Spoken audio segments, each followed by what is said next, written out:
mutat tu te-ai la viață, fiind Maica vieții. Însă lumea nu ai părăsit-o, ci veghezi pururea asupra fiilor tăi, cei ce se roagă ție.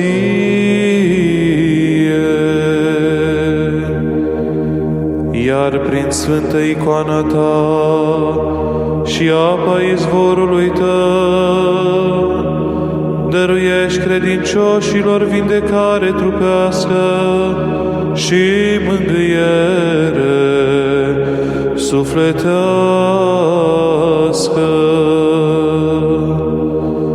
Pentru aceasta strigăm ție: bucură-te, Maică Fecioară, ușa milostivirii.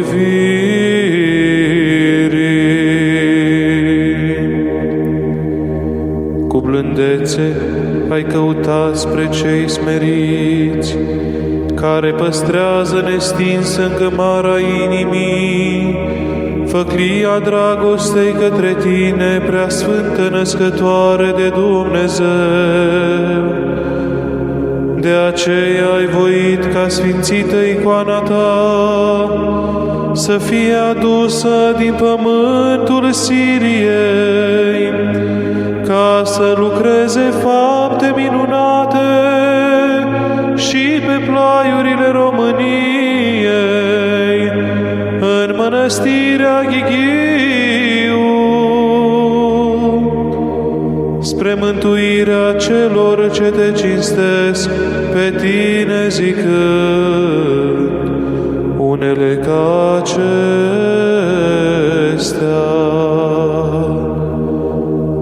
Bucură-te, rai gânditor, în care s-a sălășluit cuvântul. Bucură-te, oglinda răsăritului ceresc. Bucură-te, ușa mântuirii credincioșilor. Bucură-te, hotarul nestrămutat al înțelepciunii. Bucură-te, bucuria nerăpită a credincioșilor evlavioși. Bucură-te, mijlocitoarea împăcării cu Dumnezeu. Bucură-te, podoaba mănăstirii Ghighiu. Bucură-te, priveliște frumuseții cerești. Bucură-te, comoara minunilor. Bucură-te, ocrotitoarea monahilor râvnitoare. Bucură-te, apărătoarea celor ce se nevoiesc pentru Hristos. Bucură-te, veselia inimilor celor smeriți. Bucură-te, Maică Fecioară, ușa milostivirii.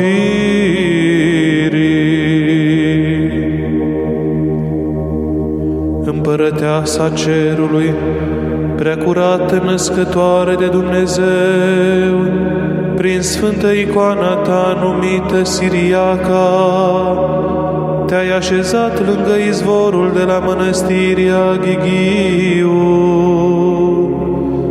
și pe toate le chivernisești spre bună sporire a obștii rugătoare, precum și spre mângâierea și bucuria drept credincioșilor, care cântă Domnului neîncetat. Aliluia!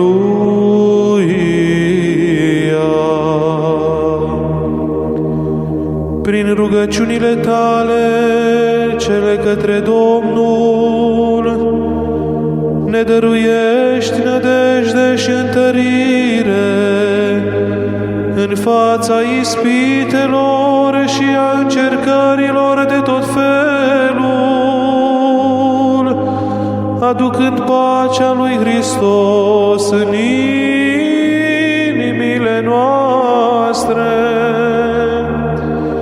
ale celor ce te cinstim și-ți cântăm ție unele ca acestea.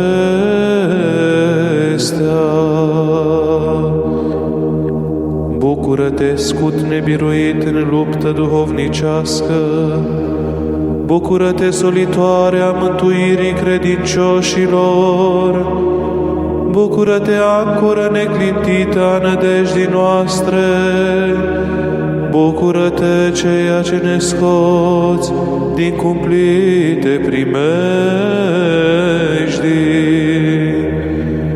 Bucură-te, scară care ne înalți prin smerenie la Hristos, bucură-te, ocrotitoare a rugătorilor evlavioși, bucură-te, chip înfrumusețat de raze minunate, bucură-te, dătătoare de tămăduiri grabnice, bucură-te, nădejde a familiilor doritoare de prunci, bucură-te, fereastră către împărăția cerurilor, bucură-te, lumină povățuitoare a celor orbiți de păcat. Bucură-te, carte în care s-a scris cuvântul vieții. Bucură-te, Maică Fecioară, ușa milostivirii.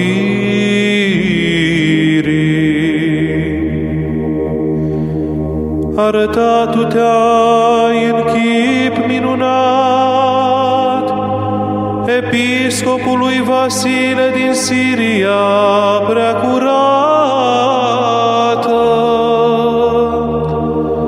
cerându-i să aducă icoana ta în România, ca un răspuns la rugăciunile neîncetate și pline de iubire ale drept credincioșilor români, care cu evlavie îți mulțumesc pentru odorul dăruit și îl laudă pe Dumnezeu cântând Aliluia.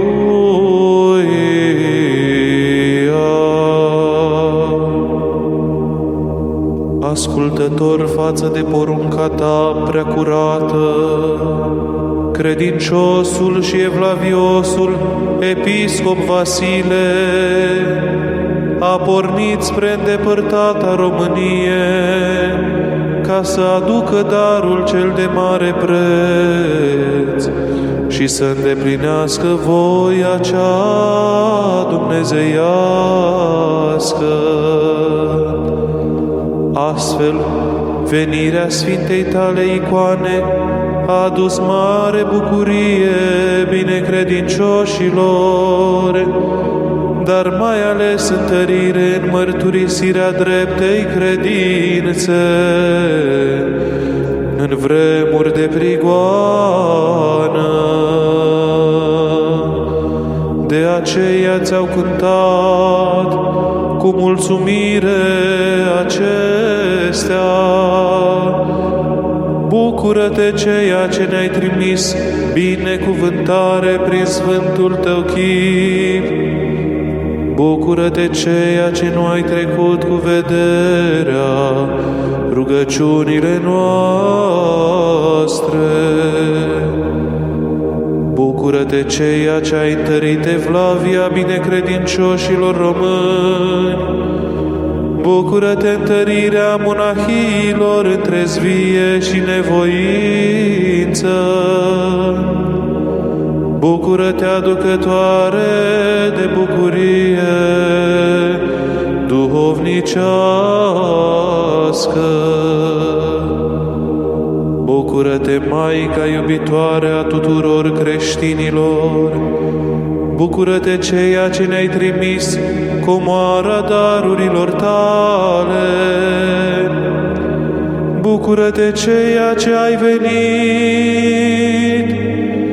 în mijlocul fiilor tăi celor iubiți. Bucură-te, povățuitoare, pe marea acestei vieți. Bucură-te ceea ce risipești durerile noastre. Bucură-te, turn de tărie în fața necazurilor. Bucură-te, pavăză iubitorilor de curăție. Bucură-te, Maică Fecioară, ușa milostivirii.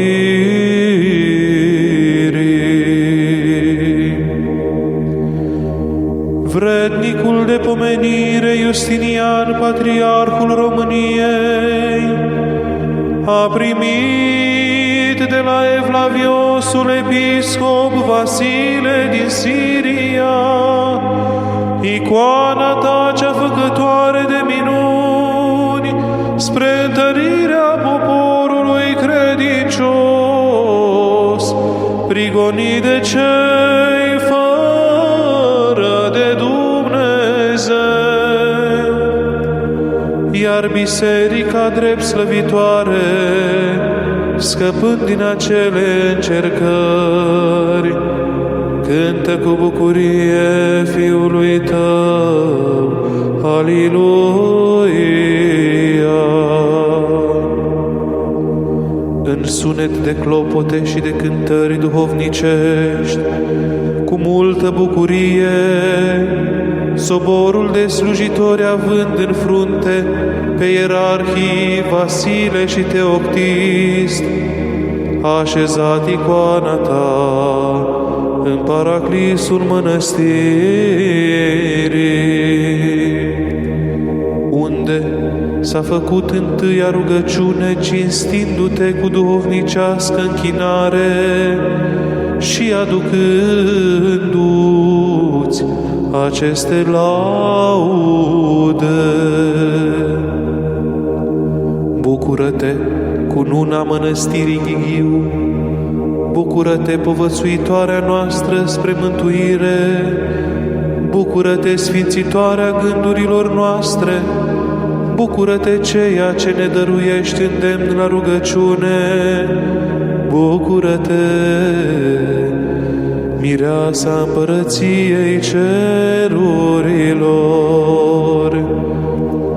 Bucură-te, icoana viețuirii îngerești, bucură-te, face sfânta inimilor noastre, bucură-te, ceea ce ai venit pe pământ românesc, bucură-te, lumina rugăciunilor neîncetate,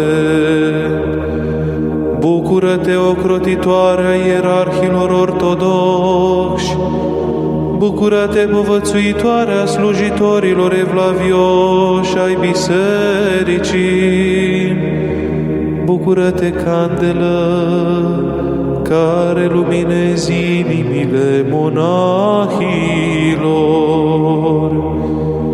bucură-te, călăuză a drept credincioșilor, bucură-te, Maică Fecioară, ușa milostivirii.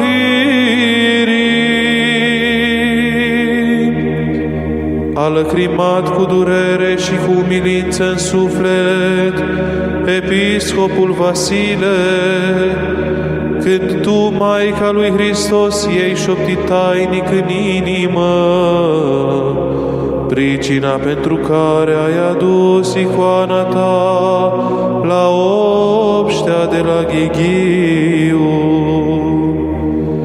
Iar el, cerându-și iertare de la tine, preacurată Fecioară, a înțeles că este voia lui Dumnezeu, căruia i-a cântat Aliluia.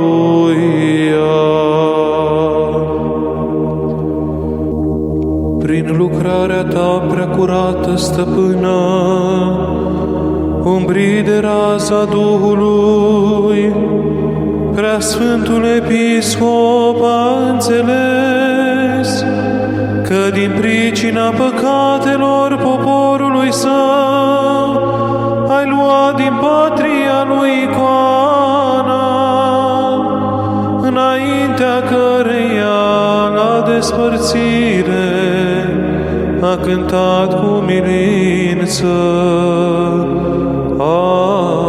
așa.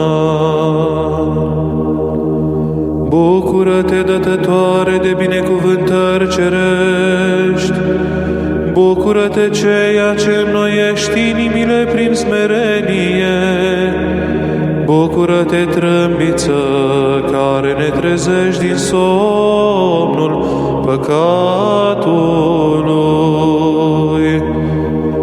Bucură-te, ceea ce nu voiești pierzarea oamenilor, bucură-te, mustrătoare, spre îndreptarea celor fără de lege. Bucură-te, pământ al făgăduinței dăruit credincioșilor. Bucură-te, ceea ce ne îndemni stăruitor la pocăință.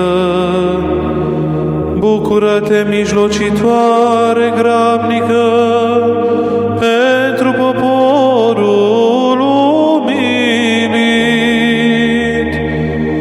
Bucură-te, înțelepțire tainică a Sfinților rugători. Bucură-te, ceea ce nu îngăduie mulțirea păcatului. Bucură-te, ceea ce iubești evlavia celor prigoniți.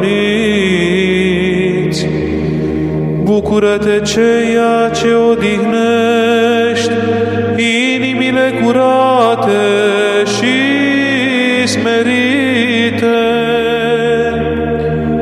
Bucură-te, sfântă alinare a sufletelor noastre.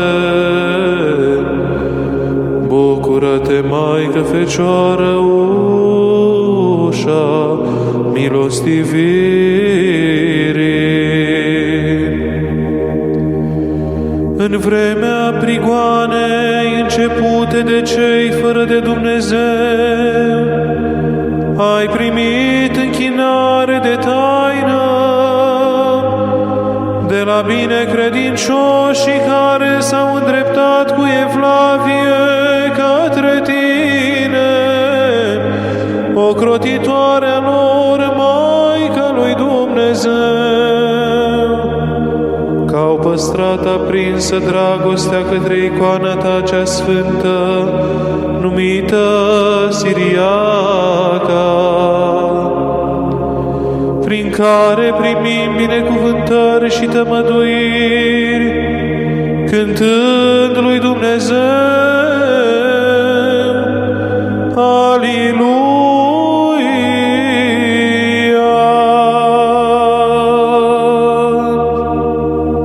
Te-ai arătat stareței Pelagia, pe când se închina la locurile sfinte, și ai spus: scoate-mă de aici, am venit să salvez lumea, poruncindu-i ca după căderea potrivnicilor lui Dumnezeu să mute icoana ta în biserica mare a mănăstirii, spre bucuria tuturor credincioșilor, care acum îți cântă laudele acestea. Bucură-te, ceea ce ai împlinit lucrare dumnezeiască. Bucură-te, pavăză nebiruită a mănăstirii Ghighiu. Bucură-te, dar duhovnicesc revărsat peste lume. ceea ce toate le faci spre mântuirea noastră. Bucură-te ceea ce din icoană îl arăți pe Fiul Tău. Bucură-te ceea ce ai auzit spus binele celor din nevoi. Bucură-te ceea ce ai lucrat în lume venirea Harului. Bucură-te împlinitoarea cererilor drept slăvitorilor. Bucură-te risipitoarea gândurilor celor întunecate. Bucură-te stâlp de foc al rugăciunii neîncetate. Bucură-te îndemnătoare la pocăință spre mântuire. Bucură-te, porumbiță care vestești împăcarea cu Dumnezeu. Bucură-te, Maică Fecioară, ușă milostivirii. Mulțime de credincioși s-au adunat într-un gând să te vadă în cinstită icoana ta, care prin minune dumnezeiască a fost adusă din Siria în România. Iar noi, aflând de bunăvoința ta spre noi, de mijlocirea și de purtarea de grijă, Maica lui Dumnezeu, strigăm cu mulțumire Fiului Tău. Aliluia!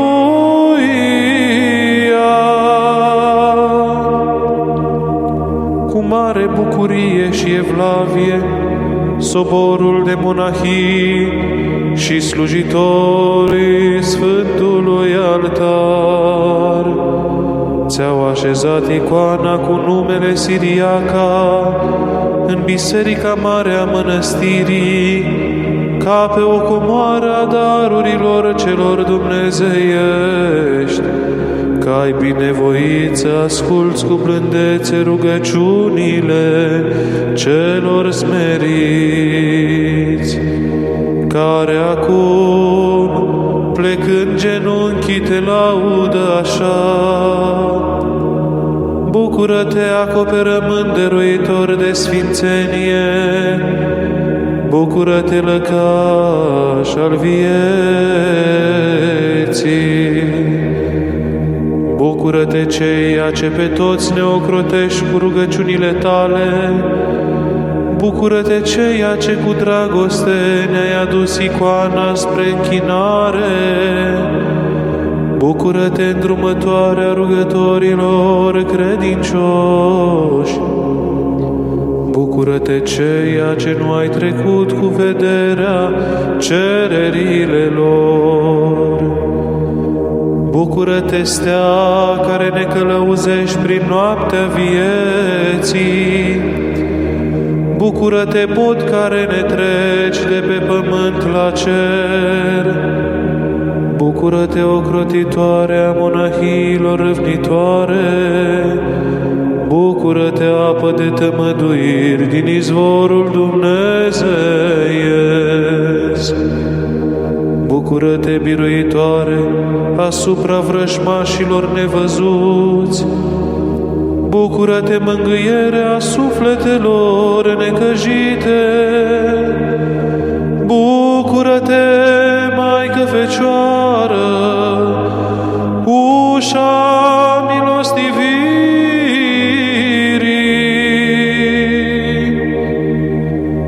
Îndurarea ta, preasfântă Maica milostivirii, nu încetează a se revărsa asupra tuturor celor ce cu dragoste și cu credință vin înaintea Sfintei tale icoane și primesc binecuvântare de la izvorul tău, cerând ajutor de la tine și cântând Domnului Dumnezeu, izvorul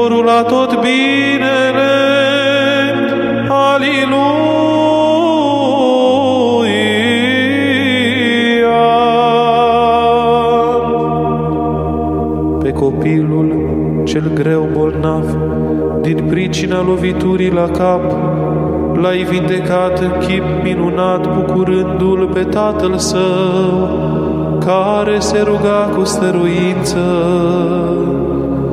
Iar acum pe noi, cei încercați de multe ispite, Maică iubitoare de milostivire, acoperă-ne cu ocrotirea Ta,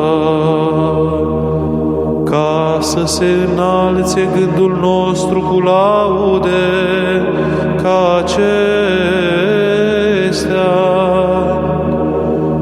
Bucură-te, izbăvirea copilului din primejdia morții, bucură-te, ceea ce ai adus la pocăință pe tatăl rătăcit.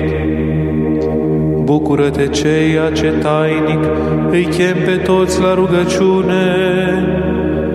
Bucură-te, izbăvitoarea din păcat a sufletelor noastre. Bucură-te, primitoarea rugăciunilor celor întristați. Bucură-te, ceea ce ridici de la noi povara suferințelor. Bucură-te, ceea ce risipești norul cel greu al ispitelor. Bucură-te, vindecarea sufletelor rănite de patim. Bucură-te, cununa iubitorilor de nevoință.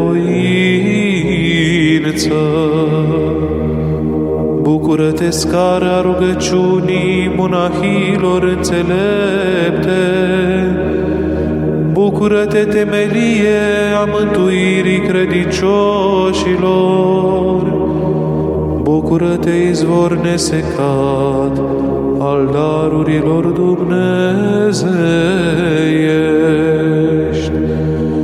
Bucură-te, Maică Fecioară, ușa milostivirii.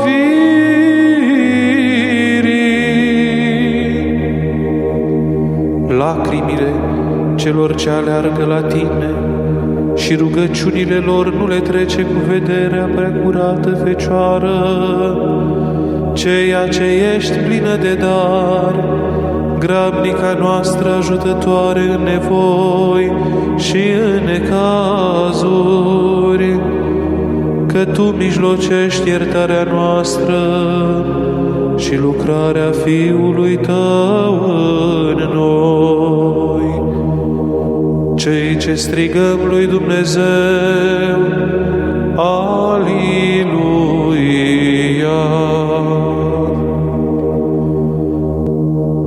Mulți bolnavi au aflat prin mijlocirea Ta preacurată tămăduire de boli grele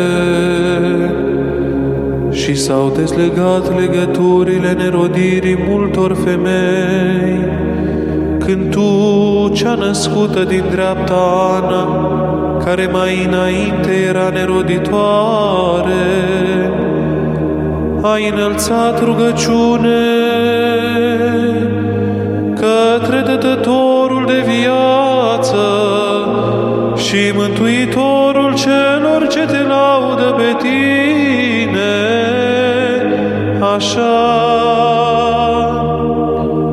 bucură-te, mergere ușoară a șchiopilor, bucură-te, vedere limpede a orbilor, bucură-te, glas vestitor de bucuria muților.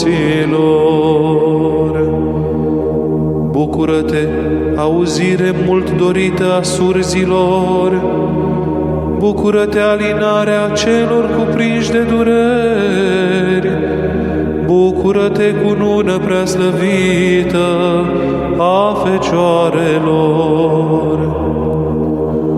Bucură-te, dezlegarea nerodirii de prunci, bucură-te, întărire iubirea mamelor evavrioase.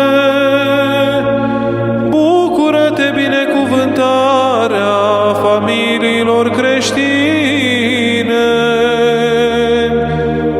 Bucură-te, comoară cerească a credincioșilor. Bucură-te, masă purtătoare a pâinii vieții. Bucură-te, ceea ce ne izbăvești din osândirea cea veșnică. Bucură-te, Maică Fecioară, ușa milostivirii. Atingerea de sfântă icoana ta sfințește pe toți credincioșii și alungă duhurile cele viclene care vor să le facă rău. De ale căror ispite păzește-ne și pe noi, robii tăi, preacurată, ca să cântăm Fiului tău, Mântuitorului nostru Hristos. Aliluia! Minunile tale cele mai presus de cuget sunt săvârșite de multe ori în tăcere, că noi din neputință și necunoștință nu putem să-ți aducem laude după vrednicie, dar fiind înconjurați de multe primejdii, avem nevoie de ajutorul tău, pe care primindu-l te cinstim cu laudele acestea. Bucură-te, ceea ce nu treci cu vederea rugăciunile noastre. Bucură-te, ceea ce reverși tămăduiri celor bolnavi. Bucură-te, lauda sfinților și a drept credincioșilor. Bucură-te, ceea ce săvârșești în taină minunile tale. Bucură-te, izgonitoarea duhurilor necurate. Bucură-te, vindecarea rănilor pricinuite de patimi. Bucură-te, îndreptătoarea noastră către pocăință.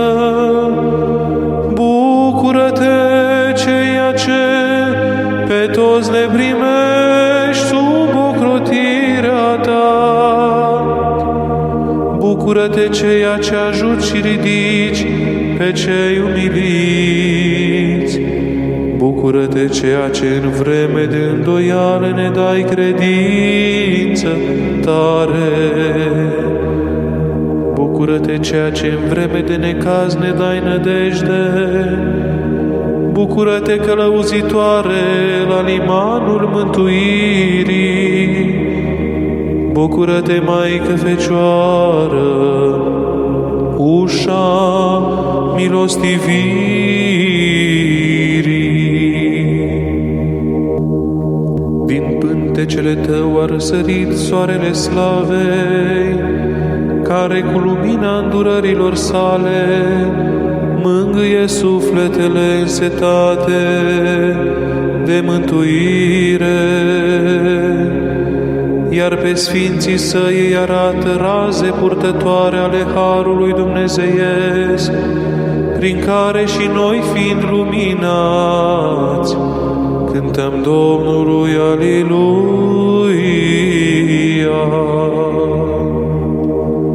Întinde preacuratele tale mâini la rugăciune prea binecuvântată și oprește năvala ispitelor celor ce vin asupra noastră, ca una ce ai răbdat străpungerea inimii, văzând pironit pe cruce pe Hristos, care a ridicat pe Adam din stricăciune.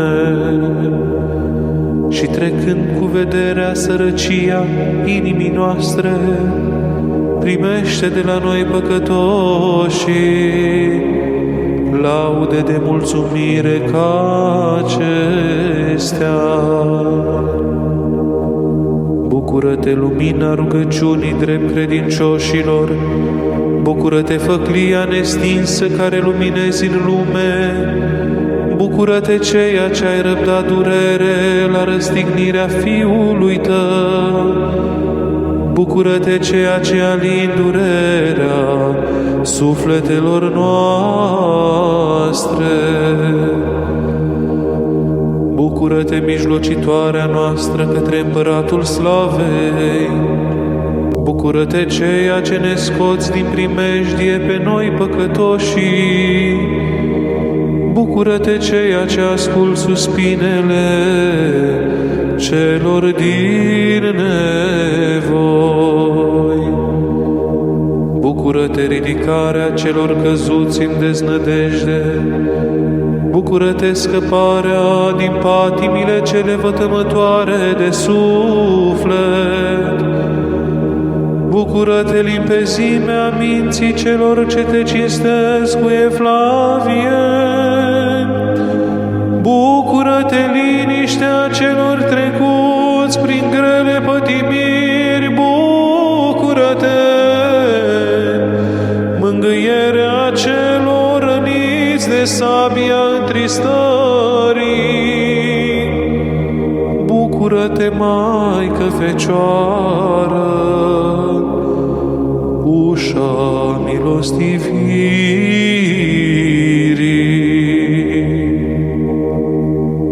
Preasfântă Fecioară, cerul înțelegător întru care am văzut pe Hristos, răsăritul cel de sus, luminează și cerul inimilor noastre prin mijlocirile tale. Risipind întunericul păcatului, ca să cântăm lui Dumnezeu, ziditorul cerului și al pământului. Aliluia!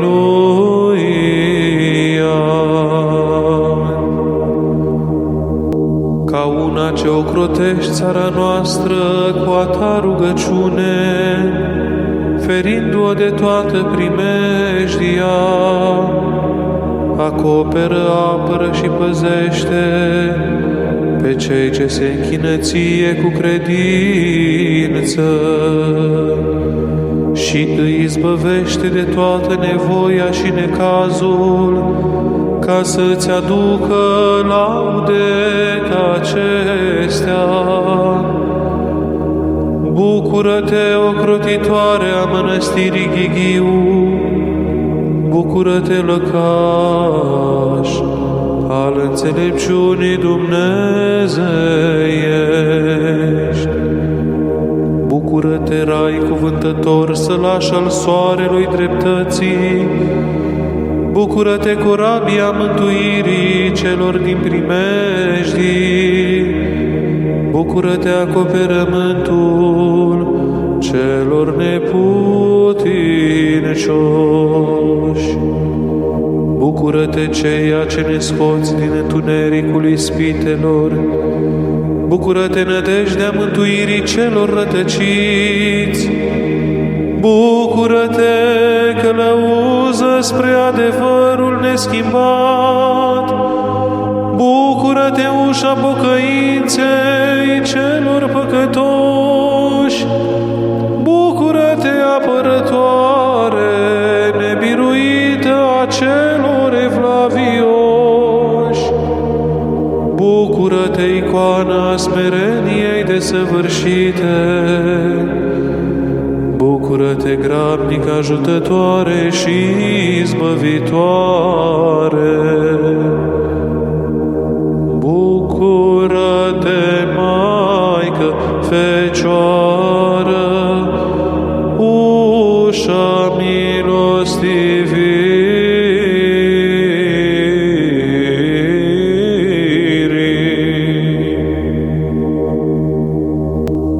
O curată Maică Fecioară, acoperământ nebiruit împotriva ispitelor, ocrotește-ne pe noi, care cinstim sfântă icoana ta numită Siriaca și luăm cu credință apă binecuvântată din izvorul tău. Dăruiește-ne vindecare sufletelor și trupurilor și luminează calea mântuirii noastre, ca să cântăm cu mulțumire lui Dumnezeu